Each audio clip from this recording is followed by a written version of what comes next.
بسم اللہ الرحمن الرحیم۔ السلام علیکم۔ روزانہ واقعات سننے کے لیے اس چینل کو سبسکرائب کریں۔ ایک بار سلطان سلیمان القانونی کو بتایا گیا کہ درختوں کی جڑوں میں چیونٹیاں بہت زیادہ ہو گئی ہیں، تو سلطان نے ماہرین کو بلایا اور پوچھا کہ اس کا کیا حل ہے۔ ماہرین نے بتایا کہ فلاں تیل اگر درختوں کی جڑوں پر چھڑک دیا جائے تو چیونٹیاں ختم ہوں گی، مگر سلطان کی عادت تھی کہ کوئی بھی کام کرنے سے پہلے اس کے بارے میں شرعی حکم معلوم کرتے تھے، اس لیے خود چل کر ریاستی مفتی، جن کو شیخ الاسلام کہا جاتا تھا، کہ گھر گئے مگر شیخ گھر پر نہیں تھے، اس لیے ایک پیغام شہر میں لکھ کر ان کے لیے رکھا، جو یہ تھا کہ اگر درختوں میں چیونٹیاں ہو جائیں تو ان کو قتل کرنے میں کوئی زر ہے۔ جب شیخ آیا اور پیغام دیکھا تو جواب میں یہ لکھا، اگر انصاف کا ترازو قائم ہو تو چیونٹیاں صرف اپنا حق لیتی ہیں۔ شیخ نے اشارہ دیا کہ زیادہ اہم کیا ہے۔ سلطان آسٹریا کے دارالحکومت ویانا کو فتح کرنے کی نیت سے جہادی سفر پر نکلے، مگر راستے میں انتقال ہو گیا تو آپ کی جسد خاکی واپس استنبول لائی گئی۔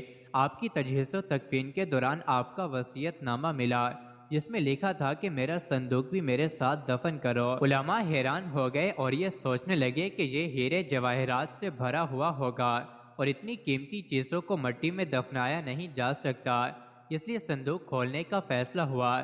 صندوق کھول دیا گیا تو یہ دیکھ کر لوگ خوفزدہ ہو گئے کہ اس میں وہ تمام فتوے تھے جو علماء سے لینے کے بعد سلطان نے اقدامات کیے تھے، اور ساتھ دفنانے کا مقصد یہ تھا کہ اللہ کو ثبوت پیش کروں کہ میں نے کوئی بھی حکومتی فیصلہ اسلام کے خلاف نہیں کیا، بلکہ علماء سے باقاعدہ فتویٰ لے کر کیا۔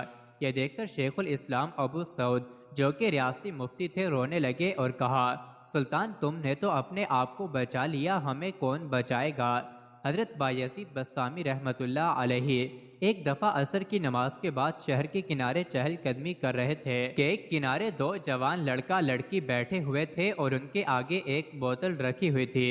حضرت نے سمجھا کہ یہ دونوں شام ڈھلنے کے انتظار میں ہیں اور بدکاری کرنے والے ہیں، اور ان کے سامنے شراب رکھی ہوئی ہے۔ سوچا کہ جا کر ذرا ان سے پوچھ لوں۔ جب لڑکے سے دریافت کیا تو وہ کہنے لگا کہ یہ میری بہن ہے، ہم دونوں روزے سے ہیں اور سورج غروب ہونے کے انتظار میں ہیں، بوتل میں زمزم ہے اور ہم سید خاندان سے ہیں۔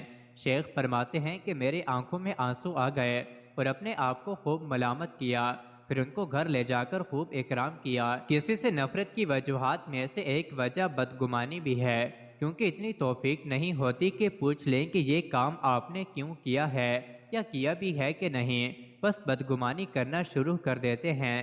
لہٰذا بدگمانی کرنے سے پہلے اتنی زحمت کر لیں کہ ایک دفعہ خود بھی وجہ پوچھ لیں، تاکہ تسلی ہو اور ہمیشہ کی نفرت سے نجات ملے۔ مزید ایسے ہی ویڈیوز کے لیے چینل کو ضرور سبسکرائب کریں۔